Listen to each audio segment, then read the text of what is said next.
আপনারা জানেন যে অতীত আওয়ামী লীগ সরকার এই বাংলাদেশে বিভিন্নভাবে পায়তারা চালিয়ে যাচ্ছে বাংলাদেশকে উশৃঙ্খল করার জন্য। এটার প্রমাণ আমরা পেয়েছি আজকে। এর একটাই কারণ হচ্ছে বিচারে ত্বরান্বিত না হওয়া। বিচার না হওয়ার ফলশ্রুতিতে জুলাই বিপ্লবীদের যে পদযাত্রা সেটা গোপালগঞ্জে আজকে বাধার সম্মুখীন হয়েছে, হামলার শিকার হয়েছে। এর কারণে আমরা আজকে নারায়ণগঞ্জের সাইনবোর্ডে অবস্থান নিয়েছি।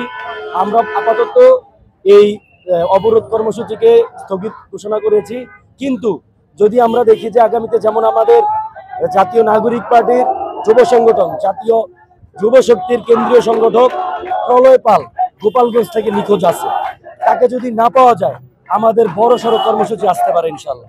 আমরা যতদিন পর্যন্ত এই বাংলাদেশে সম্পূর্ণভাবে আওয়ামী লীগকে বিতাড়িত করা না যাবে, তারা এতগুলো খুনের সাথে তাদের দায় রয়েছে, সেই দায়ের জায়গা থেকে তাদেরকে যদি প্রতিহত না করা যায় আমাদের অবস্থান চলতেই থাকবে ইনশাল্লাহ। জুলাই গণ অভ্যুত্থান, যেই গণ অভ্যুত্থানে আমাদের প্রায় 2000 ছাত্র জনতা ভাইদেরকে হত্যা এবং 50,000 আমাদের ছাত্র জনতা ভাইদের অঙ্গহানি, এই অঙ্গহানির পরেও আজকে 1 বছর, জুলাই গণ অভ্যুত্থানের 1 বছর পরে ইন্টারিয়াম সরকার আজকে গোপালগঞ্জের কিভাবে আওয়ামী লীগ এইভাবে প্রতিরোধ গড়ে তোলে আমাদের বুঝে আসে না।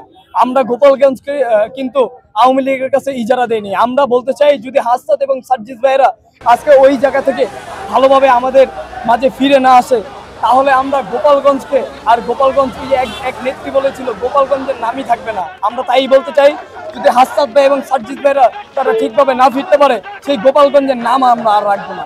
আমাদের এই ছাত্র জনতা, আমরা নারায়ণগঞ্জের প্রশাসনকে বলতে চাই, আজকে নারায়ণগঞ্জের ছাত্র জনতা এই আমাদের যে জুলাই গণ অভ্যুত্থানের নেতারা আছে তাদেরকে আটকানোর ফলে আমরা নারায়ণগঞ্জের ছাত্র জনতা আজকে আমাদের এই নারায়ণগঞ্জ, ঢাকা এবং চট্টগ্রাম লিংক রোড আমরা আজকে অবস্থান কর্মসূচি করছি। যদি নারায়ণগঞ্জ থেকেও, আজকের পর থেকে নারায়ণগঞ্জ থেকেও যদি কোনো ধরনের আওয়ামী লীগের স্বৈরাচাররা যদি তারা মাথাচাড়া দিয়ে উঠতে চায়, আমরা কিন্তু এই প্রশাসনিক ভবন, ডিসি অফিস এবং এসপি অফিস আমরা ঘেরাও করতে বাধ্য হব।